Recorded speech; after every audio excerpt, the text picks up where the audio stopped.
सीरी के अंदर आज एक ऐसे कार्यालय का उद्घाटन किया गया जो समाज में उस वर्ग के लोगों को कहीं ना कहीं न्याय दिलाने का काम करेगा, जो शायद शासन प्रशासन से हताश होकर अपने घर जाकर बैठ जाते हैं, जिन्हें उम्मीद तो होती है न्याय की, लेकिन वो न्याय कहीं ना कहीं दूर दूर तक उनको दिखाई नहीं देता है।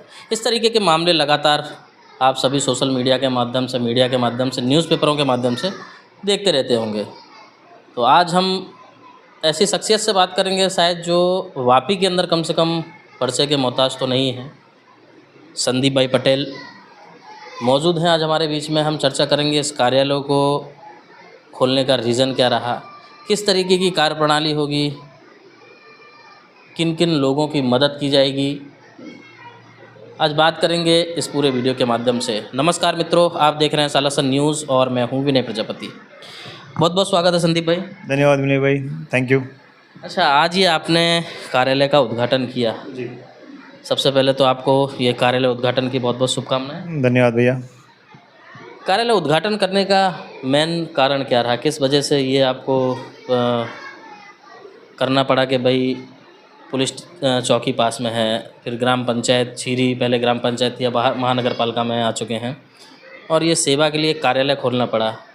क्या दिमाग में विचार आया, किस वजह से इस तरीके के कार्य को आगे करना पड़ा? विनय भाई, जैसा तो आप जानते हैं, आप पुराने साथी भी हैं, आपको पता ही है कि समाज सेवा तो हम सालों से करते आ ही रहे हैं।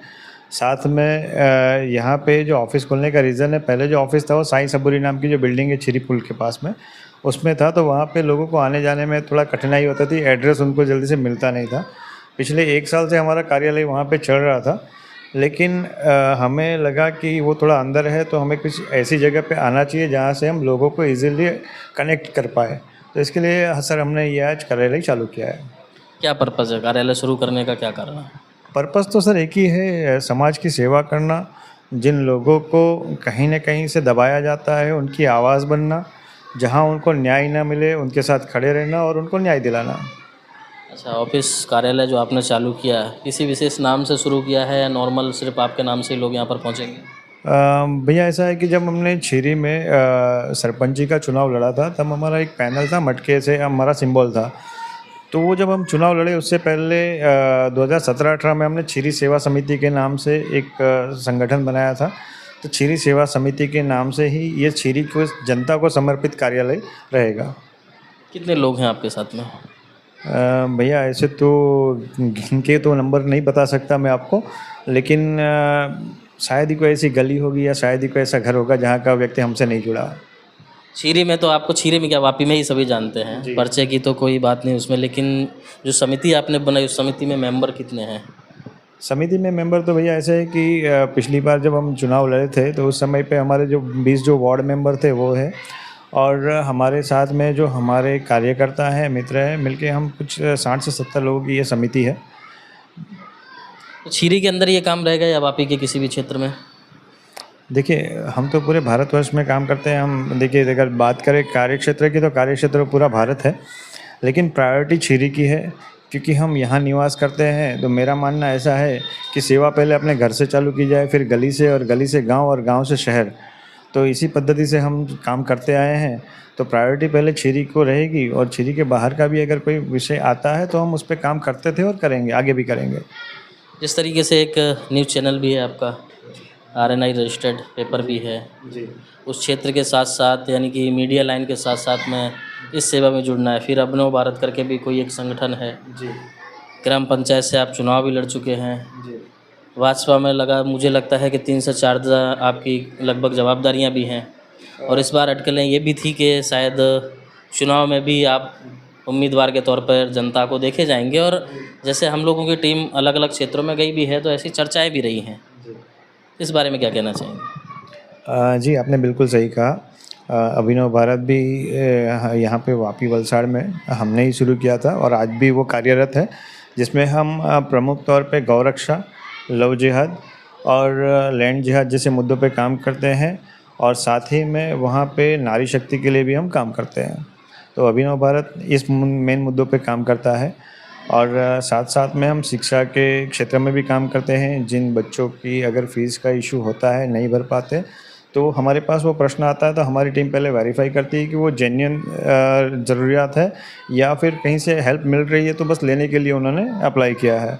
तो हमारी टीम वेरीफाई करती है, उसके बाद हम उस पे जो भी हेल्प करना रहता है वो हम करते हैं। तो इन मुद्दों पे अभिनव भारत काम करता है। आपने कहा कि हमने चुनाव लड़ा था, जी चुनाव लड़ा था और जहाँ तक हमें लोगों ने साथ दिया उसका मैं दिल से आभारी हूँ कि छिरी के इतिहास में पहला ऐसा चुनाव था कि पहली बार कोई युवा ने चुनाव कम्पीट किया अपनी टीम के साथ में और मेरे जीवन का वो पहला चुनाव था। कई सभ्य भी आपके जीत गए। जी, जी। सर अगर आपको सही बताऊँ तो 25 से 30 साल के जो सरपंच थे हमारे पुराने, वो खुद सभ्य में भी हार गए थे और 20 में से एक भी वार्ड वो नहीं जीत पाए थे, जबकि हमें जनता का आशीर्वाद मिला, 3 वार्ड हम जीते थे। 1 वार्ड हम मात्र 2 वोट से हारे थे और 6 से 7 वार्ड ऐसे थे जो 20 से कम वोट के मार्जिन से हम हारे थे और कुछ 1200 प्लस हमको वोट मिले थे, जो अब तक का सबसे बड़ा वोट मार्जिन रहा है किसी भी फर्स्ट टाइम लड़ने वाले कैंडिडेट के लिए, क्योंकि जो भी हमसे पहले जो फर्स्ट टाइम लड़ा था वो 500-700 वोट पे वो आके रुक गए थे। उम्मीद ऐसी छिरी में जताई जा रही थी कि आप शायद उम्मीदवार के तौर पे खास करके बीजेपी पार्टी से दिखेंगे, लेकिन ऐसा नहीं हो सका। क्या कारण रहा? कारण तो इस पे मैं नहीं बता सकता और वो तो जिसने टिकट दिया वही बता सकता है। अभी उसमें अगर मैं कुछ टिप्पणी करूँगा तो उचित नहीं होगा। कल चुनाव भी है वापी महानगर पालिका का और अभी हम इस वक्त बैठे हैं वार्ड नंबर 3 है शायद ये। जी, जी। क्या कहना चाहेंगे कल के लिए? कल के लिए मैं यही कहना चाहूँगा कि जनता बहुत जागरूक है, उनको पता है कि उन्हें किसको लेके चलना है, उनका भविष्य किसके साथ जुड़ा है और उनका वर्तमान किससे जुड़ा हुआ है। आचार संहिता के चलते मैं ना किसी का नाम ले सकता हूँ, ना किसी सिंबल के बारे में बात कर सकता हूँ, लेकिन मुझे छिरी की जनता पे पूरा भरोसा है कि छिरी की जनता ऐसे उम्मीदवारों को जिता के लाएगी जो उनका वर्तमान और भविष्य दोनों संवारेगी। बहुत बहुत धन्यवाद। ये थे हमारे साथ में संदीप भाई पटेल और जिस तरीके से पहले भी बताया इन्होंने कि इस कार्यालय का ओपनिंग करने का एक ही कारण है कि जो असहाय लोग हैं उनको कहीं ना कहीं वो सेवा सुरक्षा मिल सके और उनका वो कार्य पूरा हो सके जिस कार्य के उद्देश्य से वो शासन प्रशासन के पास जाते हैं। साथ ही सभी वापी वासियों यानी कि वापी पहले नगर पालिका था, जिस विस्तार में हम बैठे हैं पहले ग्राम पंचायत था और अभी पूरा विस्तार महानगर पालिका हो चुका है। तो कल चुनाव का दिन है, मतलब आपके अधिकार का दिन है। आपको 5 साल में एक ही बार वो अधिकार मिलता है कि आप अपने अधिकार का पूरा फ़ायदा उठा सकते हैं अपने चहेते कैंडिडेट को अपना मत देकर। किसी सिंबल या किसी विशेष व्यक्ति के ऊपर ना जाके, किसी सिंबल के ऊपर ना जाके विशेष व्यक्ति को देखें जो आपके बीच में रहता हो, आपका काम करता हो और लगातार आपसे वो जुड़ा भी रहे। लेकिन सबसे पहला मकसद ये होना चाहिए कि 100% कम से कम आप अपना मत डालें, वोटिंग करें और अपने संविधान को कहीं ना कहीं अपने जहन में बिठाकर इस चुनाव को पूर्ण करें। देश विदेश की खबरों से जुड़े रहने के लिए आप देखते रहिए सालासन न्यूज़।